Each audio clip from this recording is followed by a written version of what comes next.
Assalamualaikum warahmatullahi wabarakatuh. Innal hamdalillahi nahmaduhu wa nasta'inuhu wa nastaghfiruh wa na'udzu billahi min shururi anfusina wa min sayyiati a'malina. May yahdihillahu fala mudhillalah wa may yudlilhu fala hadiyalah. Asyhadu an la ilaha illallah wa asyhadu anna Muhammadan abduhu wa rasuluh. Allahumma shalli ala Muhammad wa ala alihi wa sahbihi ajma'in wa man tabi'ahum bi ihsanin ila yaumiddin. Qala Allah Ta'ala fil Qur'anil Karim, ya ayyuhalladzina amanu taqullaha haqqa tuqatih wa la tamutunna illa wa antum muslimun. Wa qala an-nabiy sallallahu alaihi wasallam, ma min musibatin tusibu lil muslima illa kafarallahu bi anhu hatta syaukati yusakuha. Hadirin jamaah salat maghrib Masjid Al-Mutakin, bapak-bapak dan ibu-ibu yang senantiasa semoga dirahmati oleh Allah. Marilah kita bersama-sama bersyukur atas karunia-Nya, atas hidayah-Nya, atas limpahan nikmat-Nya. Sebagaimana pada kesempatan yang mulia ini kita bisa hadir di rumah Allah untuk melaksanakan sebuah perintah-Nya, yaitu salat maghrib secara berjamaah, kemudian dilanjutkan dengan kajian Islam. Masuk pembahasan al-ikhbarul waridati fil fadilatis sabri, yaitu kitab Tazkiyatun Nufus, pencucian jiwa, masuk bab tentang harga sebuah kesabaran. Sebagaimana kata Ummu Salamah radhiyallahu taala anha, beliau mengatakan sami'tu Rasulullah sallallahu alaihi wasallam yaqul, kata Ummu Salamah, saya mendengar Nabi Muhammad sallallahu alaihi wasallam beliau bersabda, ma min muslimin tusibuhu musibatun fayaqulu ma amarallahu inna lillahi wa inna ilaihi rajiun.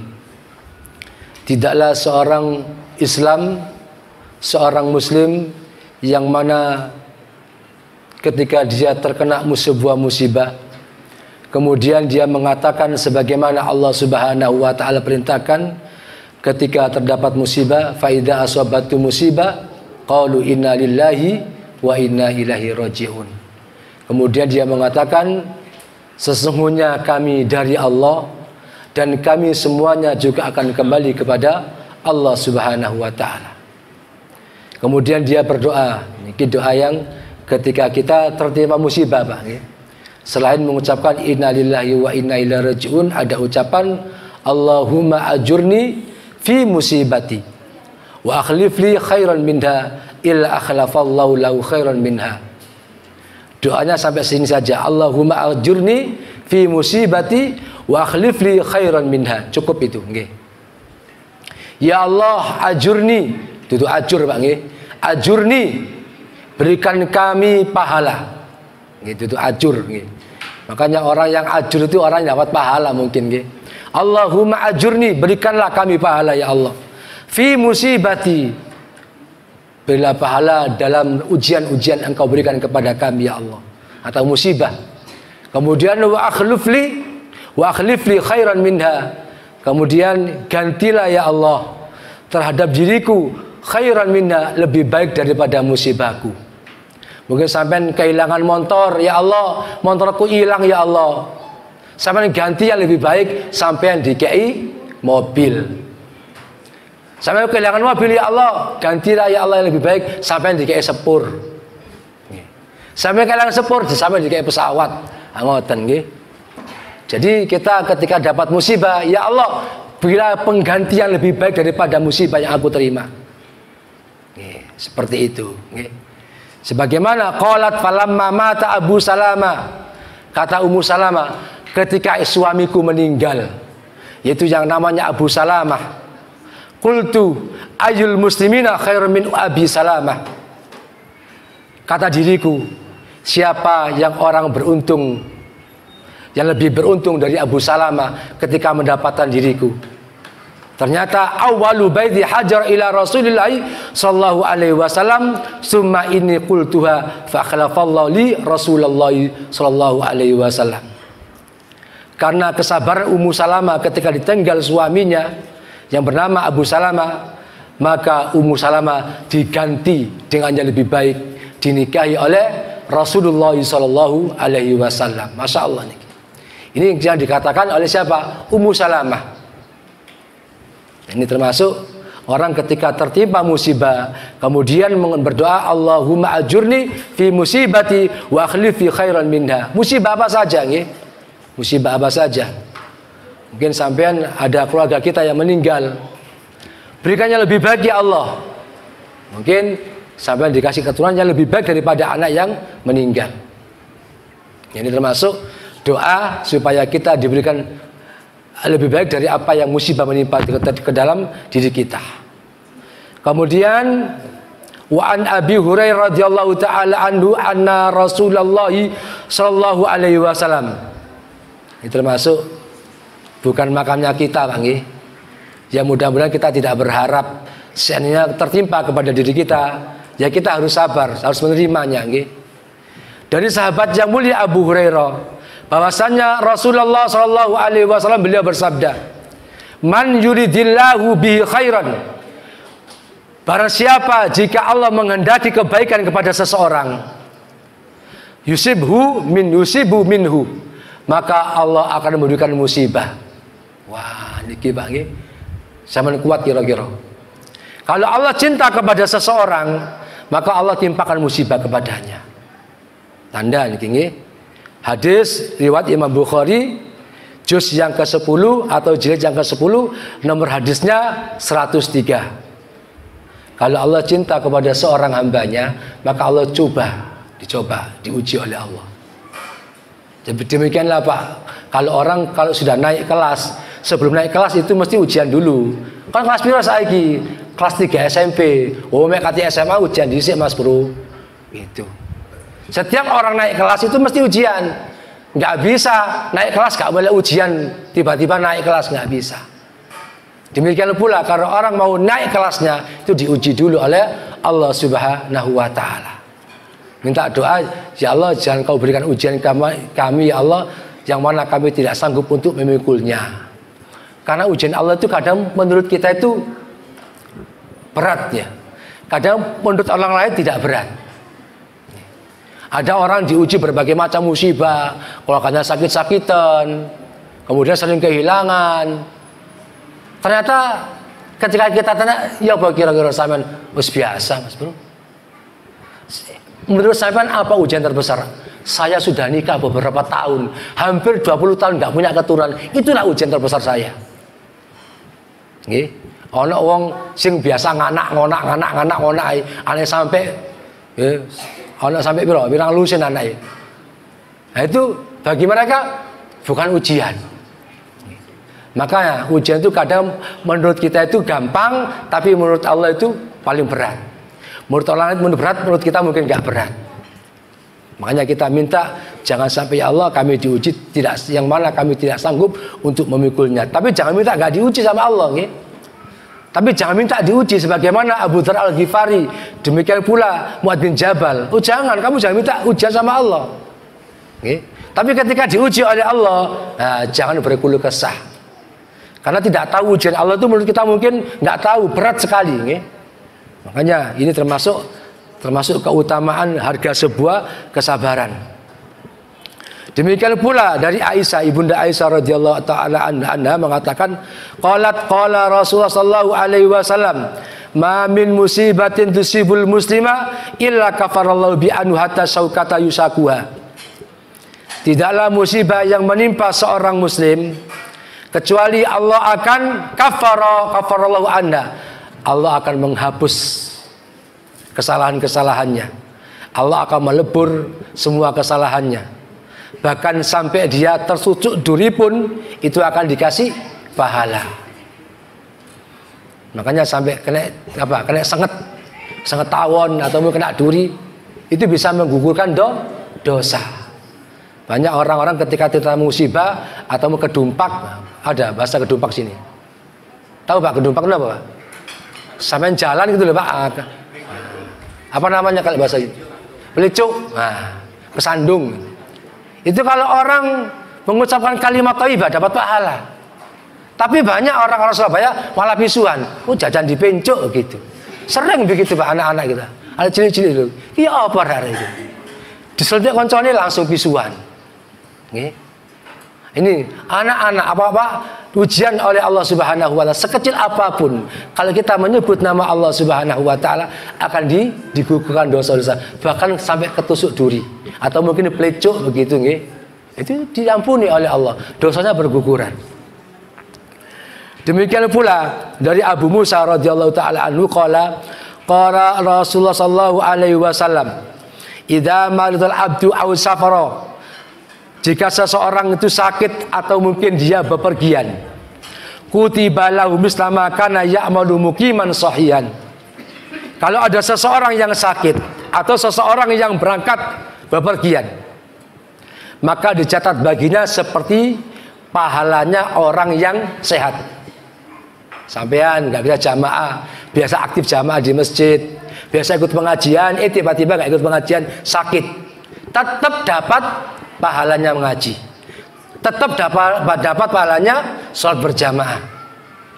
Kalau seseorang yang dia sakit tapi dia aktif ibadahnya, sholatnya, kemudian dia sakit atau dia bepergian, makanya kalau orang nih, kalau safar kemudian dapat enggak pahala jamaah? Dapat pahala jamaah.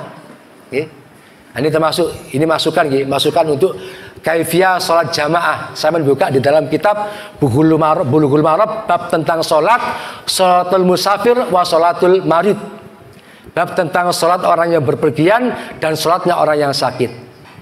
Contoh, sampai kalau berangkat ke Madiun dari Surabaya ke Madiun ini Pak nggih, itu sunnahnya kalau sampai berangkat sebelum matahari tergelincir, maksudnya belum sampai adzan.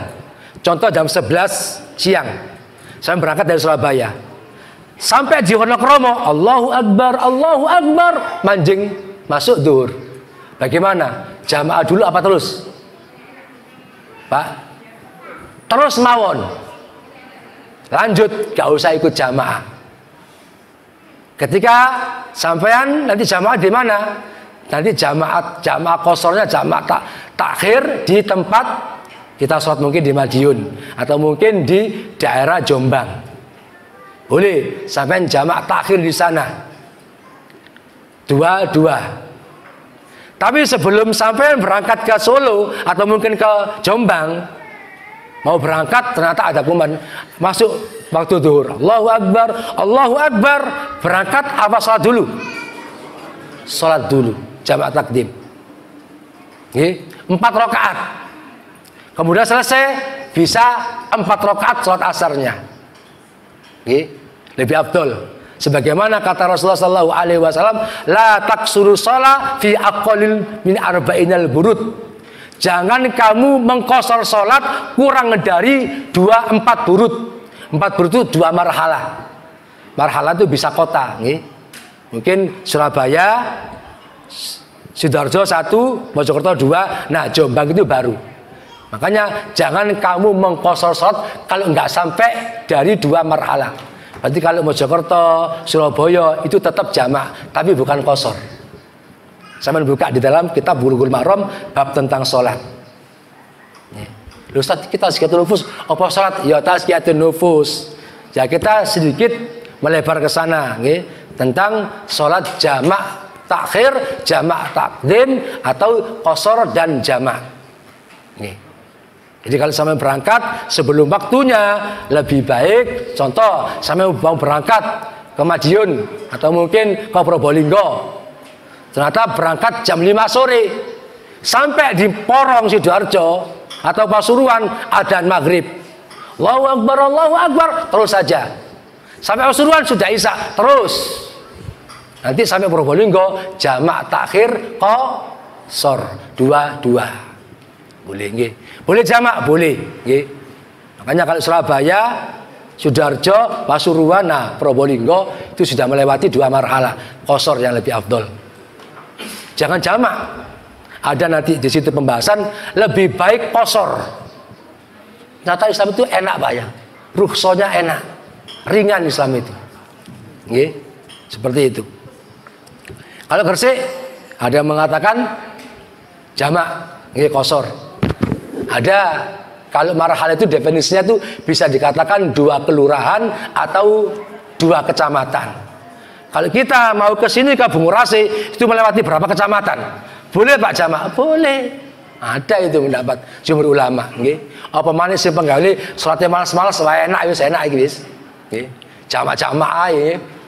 Nang ngene wiyung wis jamaah karena sudah melewati 4 marhalah itu nggih. Lewat dari 4 marhalah.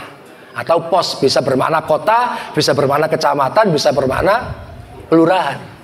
Itu khilaf di antara ulama. Kita kembali kepada pembahasannya. Orang yang sakit, orang yang safar, walaupun nggak jamaah, tetap dia dihitung orang yang jamaah. Kenapa? Karena dia ahli jamaah.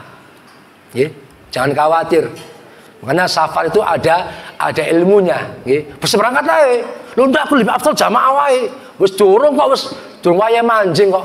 Kalau manjing baru jamaah dulu. Enggak apa-apa. Nggih. Banyak orang takut nggih. Wis gak usah jamaah wis pokok sampai karena adzan mandek masjid. Berarti tidak paham tentang definisi ilmunya safar. Nggih. Makanya kadang bingung Muhammadiyah itu salatnya ngawur itu. Gak tahu jamaah mek safar. Mesti langsung dikosor. Rasulullah itu kalau ditabuk Pak, perang ketika menghadapi pasukan Romawi 3 bulan selama perjalanan 19 hari itu dikosor terus salatnya. Sama buka nih nanti bab salat kosor nih, nggih. Jadi Rasulullah itu sampai 19 hari.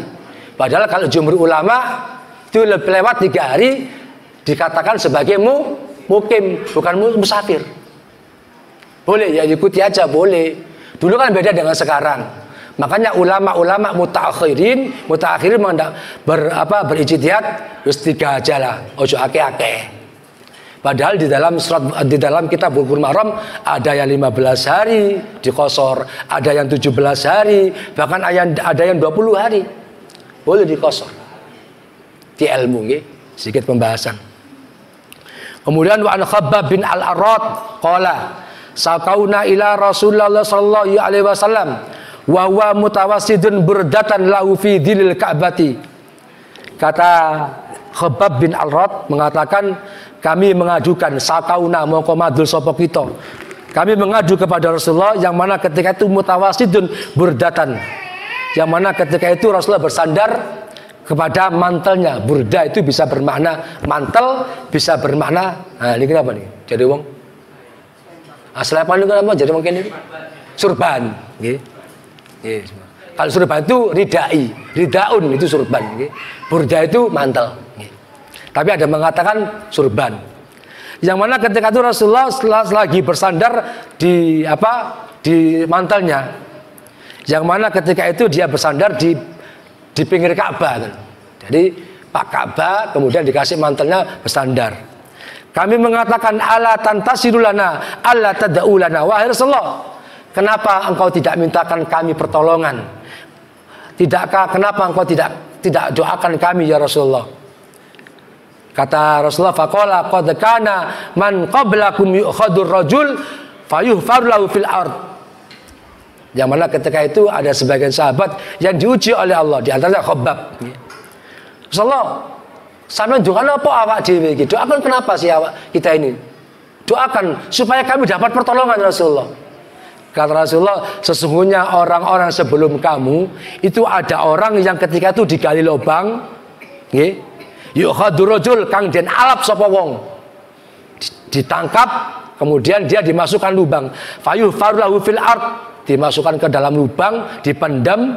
Fayaj'alu fiya fayuja'u bil minsar. Kemudian didatangkan gergaji ditaruh di tengahnya kepala. Fayudha'u ala ra'sihi, ditempatkan di kepalanya. Fayaj'alu nisfaini, kemudian kepalanya itu dibelah menjadi 3. Orang-orang terdahulu itu ada yang seperti itu ujiannya. Ujian kesabaran sampai ditangkap oleh raja yang dolim, dimasukkan tanah, kemudian dikasih geraji, dibelah jadi 2. Kata Rasulullah. Demikian pula wayum satu bil amsatil hadid. Ada orang yang dulu itu yang disiksa oleh raja yang dolim, dikasih sisir yang terbuat dari besi. Maduna lahmihi wa admihi. Ketika rambutnya disisir, itu yang tersisa dagingnya sama kulitnya kena. Sisir rambut. Kemudian fama yasuddu dzalika an dini. Kenapa mereka disiksa demikian? Karena dalam rangka untuk mempertahankan agamanya. Saiki awak dhewe mboten ngoten nggih. Luar biasa ujiannya orang-orang terdahulu. Kita kan enggak, kelaparan sedikit sudah imannya ditinggal. Diuji sedikit, sudah nggak jamaah. Diuji dunia, sudah meninggalkan perintah Allah. Dulu sampai seperti itu Pak, mempertahankan imannya.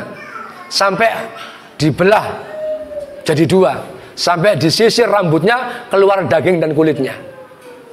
Wallahi la yatamanna hadzal amr hatta yasira raqib min Son'a ila hadratil maut, ila hadra maut, ila la yakhafu illa Allah. Dan tidaklah ada orang-orang yang diuji oleh Allah seperti ini. Bahkan ada orang yang diuji oleh Allah jalan dari Son'a. Son'a itu Yaman Pak, sampai ke Hadramut, sama-sama Yaman. Dan tidaklah dia datang perjalanan jauh, dia tidak takut kecuali hanya kepada Allah Subhanahu wa ta'ala. Cuma wadda'bi ala ghanami walakinnakum tastajilun.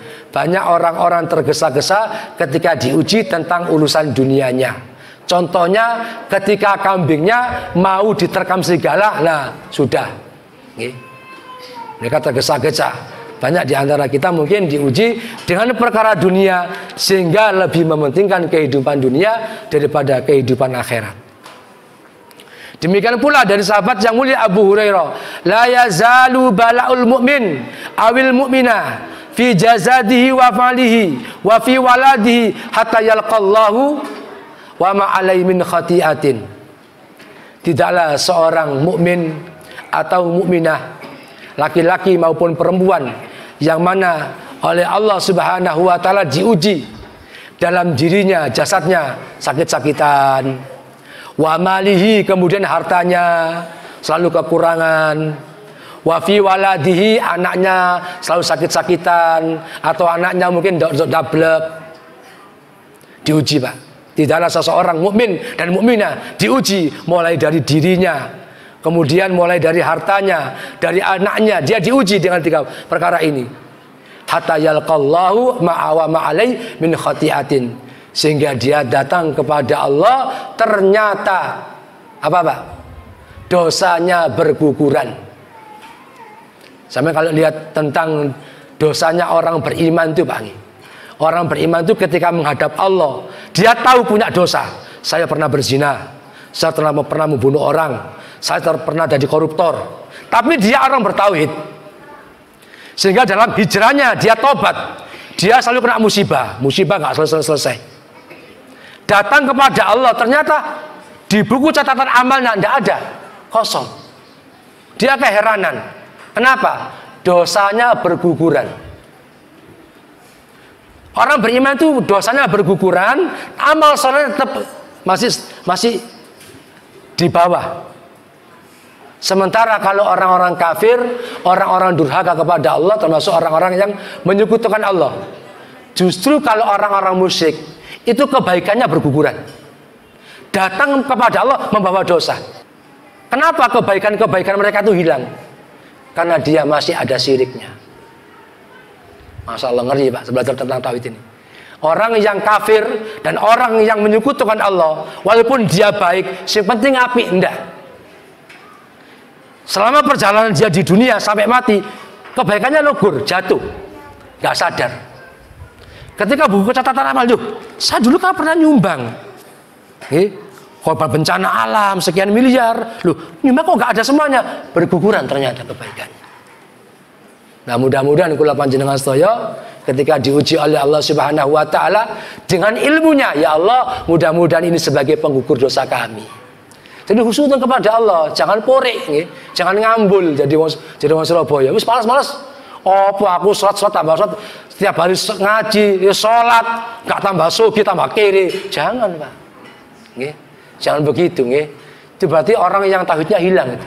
Suudzon sama Allah. Demikian pula waqala ba'du salaf laula ma masaibud dunya la raddana al akhirah minal mafalis.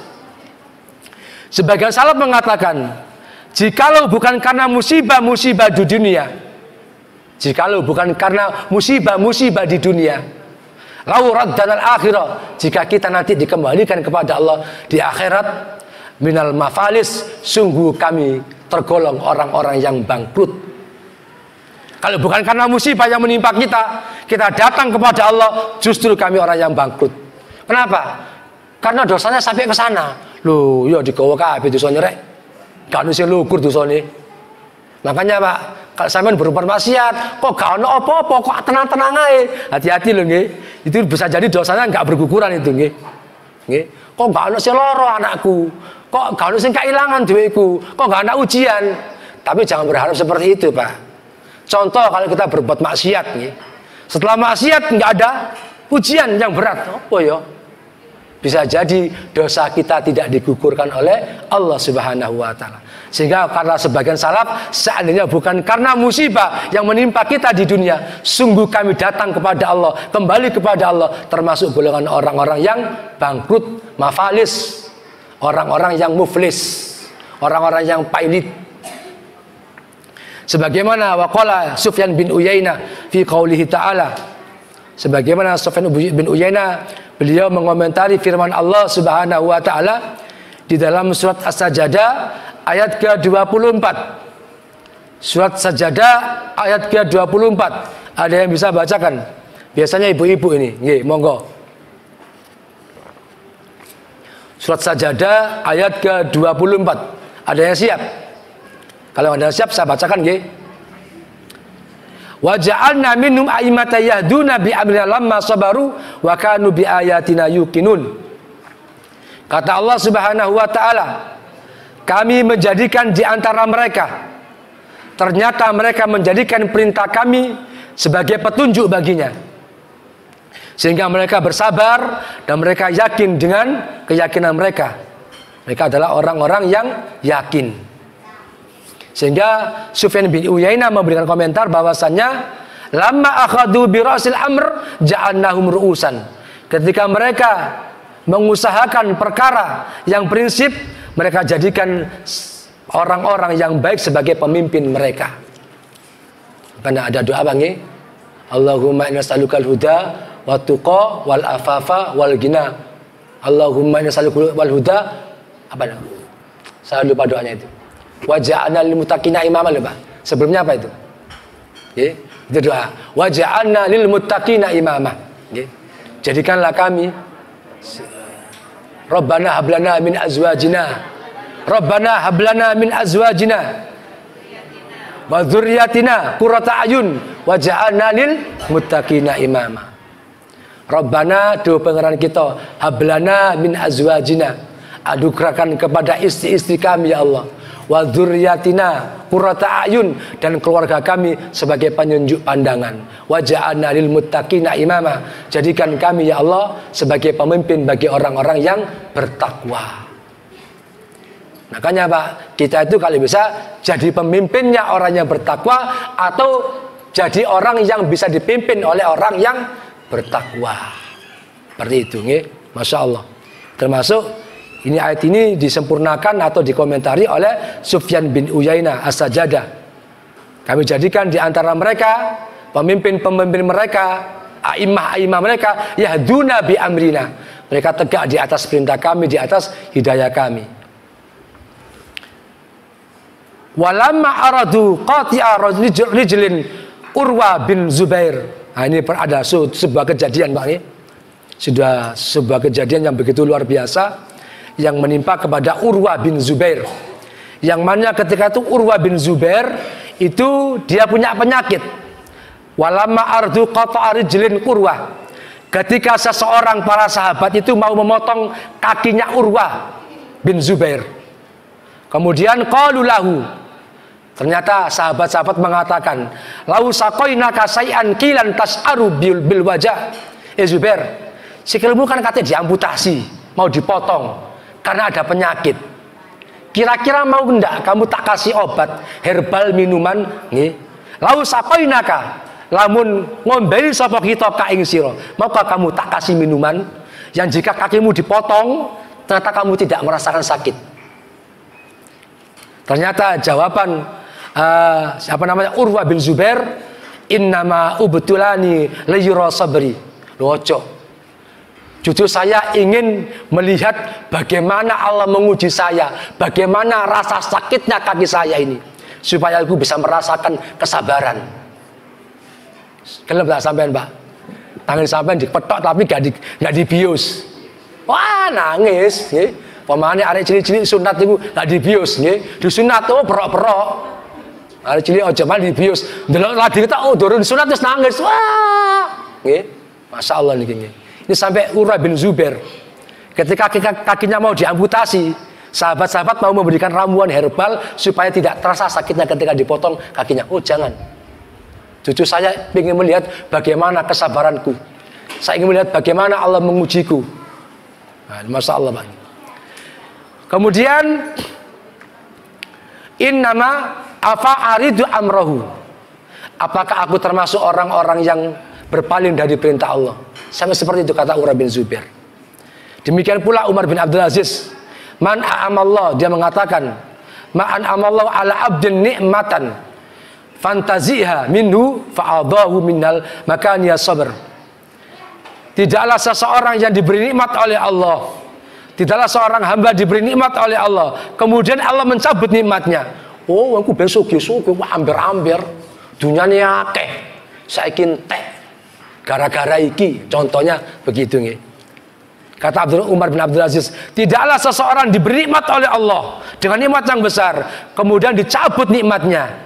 Fawa'adahu makana sabr, kemudian rela dia dengan kesabarannya. Wis gak apa-apa, sawahku hektaran sentek, gara-gara gak nebus anakku kena narkoba, wis gawe nyogok macem-macem, entek dunia ini sakit-sakitan gak habis-habis nih. Ada orang, Pak, kaya raya, dunianya kayak sakit, berobat sampai entek, orangnya mati, gak sembuh. Kemudian dia ridho dengan kesabarannya, illa kana ma'awadahu khairan mimma intazahu. Sungguh kalau dia sabar, sungguh Allah akan menganugerahkan, memberikan ganti yang lebih baik dari apa-apa yang dia cabut. Seperti sinten, Pak? Nabi Ayub alaihissalatu wassalam.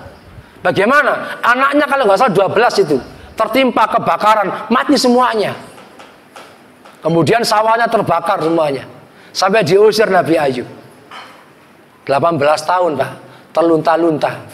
Istri Nabi Ayub itu semuanya 4. Semuanya 3 itu lari. Karena Nabi Ayub badannya penuh dengan kotoran, dengan penyakit. Nah, istrinya setia itu namanya Rahmah, Siti Rahmah, termasuk cucu dari Nabi Yakub alaihissalatu wassalam.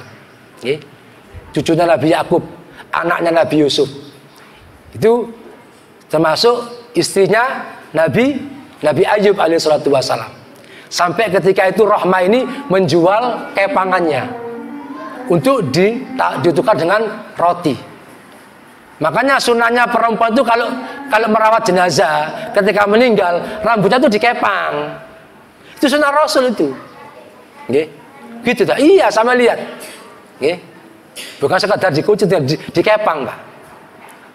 Nggih, makanya ada lagu Rano Karno nggih. Kepang-kepang itu lagu Rano Karno yang tak orang-orang lahir yang masa 80-an insyaallah tahu nggih. Lagu Rano Karno tentang kepang ini. Kepang, Pak. Sebagaimana siapa namanya? Umatnya Nabi Musa yang kuat itu Sam'un. Sam'un itu rambutnya juga dikepang sebagian itu. Kekuatannya, mujizatnya di rambutnya. Ini sunnah, sunnah. Ini tentang musibah yang menimpa orang-orang beriman terdahulu. Demikian pula yang mana wa maradu Abu Bakar As-Siddiq fawa'aduhu, yang mana ketika itu Abu Bakar Siddiq dalam keadaan sakit, ternyata sahabat-sahabat fawa'aduhu, dia menjenguk Abu Bakar Siddiq, mengatakan, ala nad'u laka tabib. Ya Abu Bakar, sampean wis nyeluk dokter dah. Wis nyeluk dokter, wis diperiksa nang rumah sakit. Kalau kita begitu nggih. Faqala Abu Bakar, qad ra'ani tabib. Oh wis mari, wis mari. Wis aku nyeluk tabib, aku nyeluk dokter. Qalu fa ayu shay'in qala laka. Terus ya apa? Mari nyeluk tabib, keadaanmu ya apa kira-kira? Mengatakan faqala inni fa'alu ma urid. Ternyata tabib saya mengatakan sesungguhnya saya berbuat apa yang aku kehendaki. Maksudnya apa? Allah. Tabib saya Allah. Wis jan wis kok ngene iki waras-waras dhewe. Orang dahulu sampai seperti itu, Pak. Ketika diuji oleh sakit, dia mengatakan ini fa'alu ma urid. Sesungguhnya tabib saya itu berbuat sesuka hatinya. Kalau mau sembuh ya sembuh, kalau sakit ya sakit. Maksudnya Allah. Ini kesabarannya siapa? Abu Bakar As-Siddiq, sahabat Rasulullah SAW. Berarti nggak boleh usah diobati. Ya boleh diobati lah. Cuma ini ibrah, pelajaran terbesar ketika mereka tertimpa musibah, larinya dulu kepada siapa? Kepada Allah. Makanya kaifiyah, cara-cara sunnah-sunnah ketika jenengan sakit, cara berobatnya pertama harus Allah. Berdoa ya Allah, Allahumma anta syafi la syifa illa syifauka syifaan la yughadiru saqaman. Jadi doa penyembuhan, kemudian ikhtiar. Mungkin kayak dia kepada orang-orang dokter, pakai obat-obatan, gaya hidupnya diperbaiki, konsultasi kepada ahli kesehatan, ahli gizi. Nah itu termasuk ikhtiar, boleh. Kemudian waruya Al Sa'id bin Jubair, demikian pula diriwayatkan oleh Sa'id bin Jubair mengatakan bahwasannya as-sabru i'tiraful abdulillahi mimma asabahu minhu wa ihtisabu indallah wa raja'u sawabahu. Yang dinamakan sabar itu adalah pengakuan seorang hamba kepada Allah ketika dia tertimpa musibah, maka dia ikhlas kepada Allah Subhanahu wa ta'ala. Kemudian waraja'u sawabahu, kemudian ketika tertimpa musibah dia berharap pahala. Sini termasuk ilmu nih Pak nggih. Sampeyan contoh sakit gigi, aduh loro ya Allah, aduh lorone. Sampeyan ternyata tidak berharap pahala sama Allah, enggak ada pahala. Orang sakit itu ternyata ada ilmunya ini. Dikatakan oleh Sa'id bin Jubair, ketika tertimpa yang namanya sabar itu i'tiraful abdi lillah, pengakuan seorang hamba kepada Allah. Ketika dia tertimpa sebuah musibah, maka dia ikhlas kepada Allah dan berharap pahala kepada Allah. Ya Allah, si lorone ya Allah, kula nyuwun ya Allah, panjenengan paringi waras ya Allah, saya dadosaken ya Allah sebagai penggugur dosa kami ya Allah. Ternyata orang sakit itu doanya juga begini loh ini. Nah ini ilmu baru ya, ilmu baru. Mudah-mudahan kalau jangan kena tertimpa musibah, langsung lari kepada Allah. Motor hilang ya Allah, motorku hilang ya Allah. Sahabat itu begitu, ya. Jangankan sudah motor, ya. Sandalnya yang lepas pun, yang sudah pedot, putus, minta sama Allah. Saking cintanya kepada Allah sampai ya Allah, sandalku pedot ya Allah, kasih gantian lebih baik ya Allah. Terjepit, akhirnya mulai oleh Neckerman, lumayan. Ngoten, contohnya kan ngoten. Nah ini, napa? Mek nggak ada sandal, lampu mana ini gue? Masya Allah, sandalnya pedot, sandal jepit, mulai, nyepek sandal tonggone, gosok pak ini. Nah itu doa ini gue. Itu apa namanya itu budaya santri pak, Sampean tahu arti gosok? Gosok dosa besar loh. Ya. Contoh sampean sandalnya pakai sandal selop mereknya Eger. Masuk masjid. Waduh, aku najis rek. Kemudian ada sandal temen sandal jepit, cik nyerang tak gawe wisu dhisik wicu. Itu namanya gosok. Dosa. Gosok itu adalah dalam rangka tidak mengambil. Gosok itu bukan mencuri pak. Gosok itu kita pinjam tanpa izin, itu namanya gosok. Beda lagi contoh, ini sandal disediakan untuk jamaah. Oh itu enggak gosok, karena memang sandal diperuntukkan untuk jamaah masjid. Trompa kalau mau cuci kaki silakan pakai sandal ini. Tapi kalau pakai sandalnya temen, nggak ngomong, itu namanya gosok, dosa. Masya Allah, Pak. Kalau kita nggak tahu ilmunya, angger ae sandal mau digawe, wis gak apa-apa, atas sandal jepit ae, atas trompa wae kelompen gak apa-apa wis, padahal itu dosa. Sandal sapa iki? Oh sandal iki sacedik, ngomong tolong ya, aku nyerang dhisik, tak gawe juk. Nah, nggak apa-apa. Izin dulu.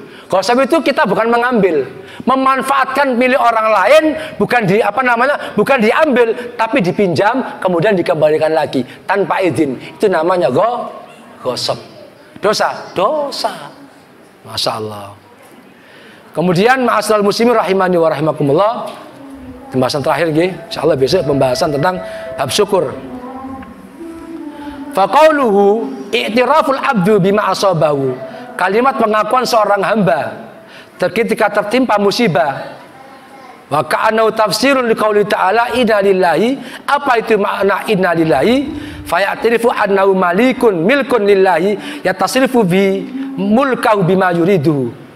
Bahwasanya pengakuan inna lillahi itu kita mengakui sesungguhnya kita itu milik Allah Subhanahu wa ta'ala.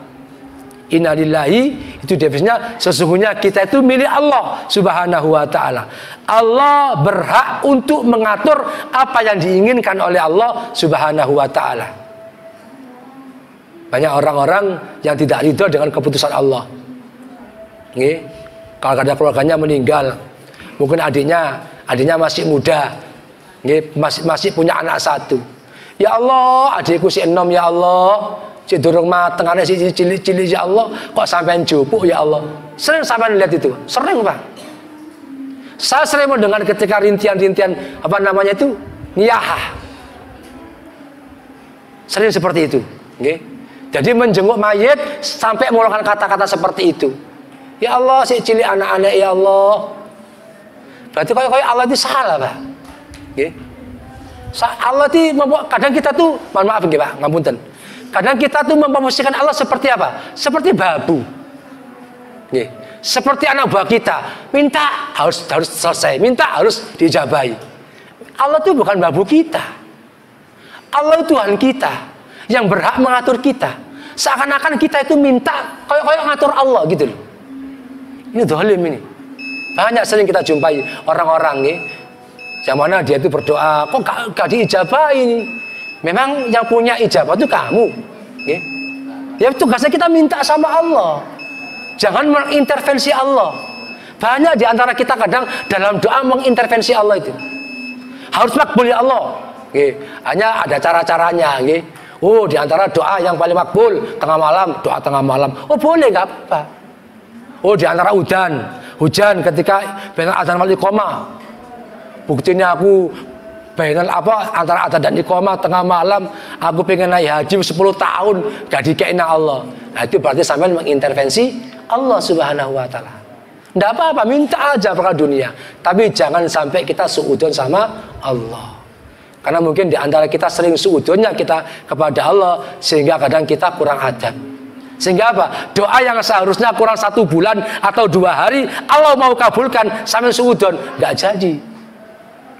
Makanya jangan pernah suudzon kepada Allah. Karena apa? Karena ini ujian. Termasuk orang yang sudah lama berdoa tidak dikasih oleh Allah, itu sebagai bentuk ujian. Ya kudu sabar, Pak. Inilah harga sebuah kesabaran. Mudah-mudahan kita semuanya, ma'asyiral muslimin rahimani wa rahimakumullah, diberikan kekuatan sabaran oleh Allah Subhanahu wa taala sehingga kita menjadi hamba-hambanya yang benar-benar hamba yang sabirin. Innama yuwaffas sabiruna ajrahum bighairi hisab. Sesungguhnya orang yang sabar itu pahalanya tanpa ada batasnya. Mudah-mudahan kita semuanya diberikan ilmu yang bermanfaat, bisa mempraktekkan menjadi manusia-manusia yang sabar. Amin Allahumma amin. Berkatan yang saged kula sampaikan, bila ada kata-kata kurang berkenan, mohon maaf yang sebesar-besarnya.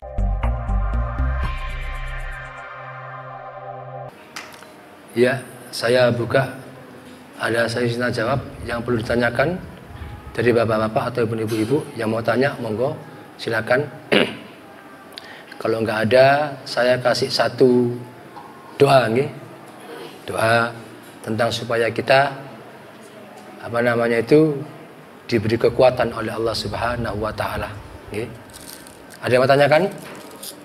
Dia monggo, tafadhol. Putri.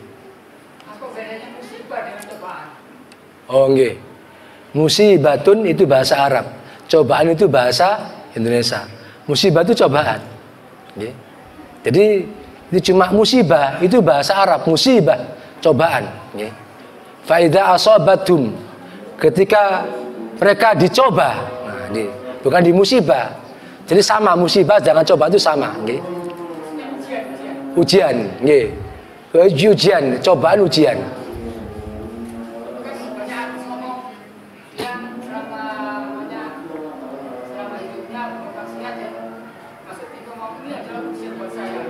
Nggih. Kalau seseorang diuji oleh Allah Subhanahu wa taala, kemudian dia sabar dalam ujiannya, maka dapat pahala, nggih. Kalau ujian bisa mengatakan musibah itu bisa bermakna ujian, bisa bencana.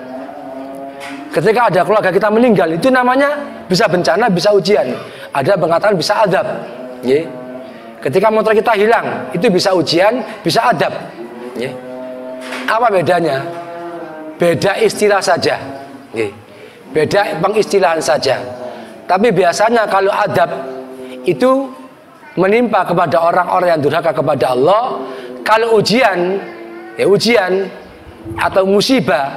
Musibah itu bisa ujian, bisa adab, nggih. Kalau musibah yang menimpa orang-orang beriman, itu namanya ujian atau cobaan. Tapi kalau musibah yang menimpa kepada orang-orang yang durhaka kepada Allah, itu namanya adab. Ada ulama yang mendefinisikan demikian. Musibah tarik ke atas, satu itu bencana yang menimpa kepada orang beriman, namanya ujian, nggih. Musibah. Bencana yang menimpa kepada orang kafir, itu namanya adab. Seperti itu, nggih. Jadi definisinya itu panjang sekali, banyak tentang namanya musibah dan ujian itu sama sebenarnya, istilah saja. Sebagaimana Pak Sugeng dulu pernah mengatakan apa namanya itu tentang boleh enggak kita membaca Al-Quran dengan hati. Kalau membaca dengan hati itu namanya bukan qiraah. Nggih. Qiraah itu talafut bil lisan. Mengucapkan dengan lisan. Kalau membaca dengan hati itu namanya ra'yu, melihat. Itu cuma beda istilah saja. Boleh enggak membaca dengan hati? Boleh. Sehingga ada ulama yang kalau nggak boleh, namanya qiraah itu harus talafut bil lisan, lafaz dengan lisan. Kalau melihat itu namanya bukan qiraah, itu namanya ra'ah. Apa ra'ah? Ra'ah itu melihat, nadhar. Okay. Nadhar dan ra'ah berbeda. Kalau ra'ah lampu gitu aja. Kalau nadhar melihat sambil mengamati. Sama-sama bahasa Arab. Artinya sama-sama melihat. Nadhar melihat, ra'ah juga melihat. Ra'ah itu saya melihat. Tapi kalau ro'a itu melihat saja, oh lampu gitu aja, oh matahari, oh pintu. Tapi kalau nazar melihat sambil mengamati, lampu itu kok bisa begini ya, kok bisa hidup bagaimana ya, itu namanya nazar dengan angan-angan. Jadi itu cuma sekedar istilah saja. Musibah beda tidak dengan ujian, sama. Musibah ketika menimpa orang beriman namanya ujian. Musibah bencana menimpa orang kafir namanya azab. Begitu. Ada lagi? Cakap nggih? Nggih, monggo Ustaz. Isin apa ini?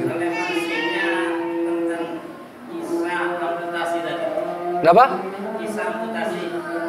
Amputasi. Nggih.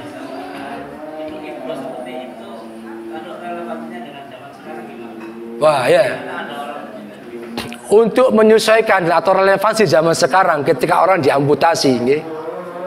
Kira-kira bagaimana? Yo, buyar, nggih. Pak dokter, saya kemarin ngaji di Masjid Al-Qur'an Al-Muttaqin. Dulu sahabat itu apa namanya? Tadi Urwah. Sahabat Urwah itu dulu mau dipotong amputasi, ditawari obat herbal. Ternyata dia tidak mau. Makanya Bapak kalau mau dapat pahala, kira-kira mau ndak sampean tak amputasi tapi nggak tak bius. Ngawur ae Pak, yo jerit-jerit aku ini. Ya otomatis kalau zaman sekarang Ustaz gak cocok. Ya gak relevan Ustaz, nggih. Gak relevan, nggih. Mau tak orang-orang sampean mau dipotong tangannya atau mungkin sampean mau dicabut giginya. Cabut gigi. Pak, soalnya Pak ya tak cabut giginya ya, tapi gak tak bius. Loh, ngawur ae sampean mendem aku, nggih. Gak relevan itu, nggih. Makanya dokter sekarang kalau mau cabut gigi suntik Pak. Suntik dulu. Bahkan kalau matikan saraf itu suntik Pak. Nggih. Sama turun terus wis ngene ae. Sak durung tak tembel, tak matikan dulu sarafnya. Dimasukkan lubang, diangkat Pak sarafnya, dimatikan, kemudian ditembel. Kalau relevansi sekarang bagaimana itu? Ya sampean kuat-kuat wae nggih. Enggak mungkin Ustaz, enggak mungkin. Tapi kalau jangan siap, monggo nggih. Tapi yang ngono dokternya ngamuk-ngamuk, aduh gitu nggih. Jadi enggak relevan sekarang itu, enggak sesuai. Cekap ada nggih? Cekap. Nggih. Kita tutup dengan doa kafaratul majelis. Subhanakallahumma wa bihamdika asyhadu an la ilaha illa anta astaghfiruka wa atubu ilaik. Assalamualaikum warahmatullahi wabarakatuh.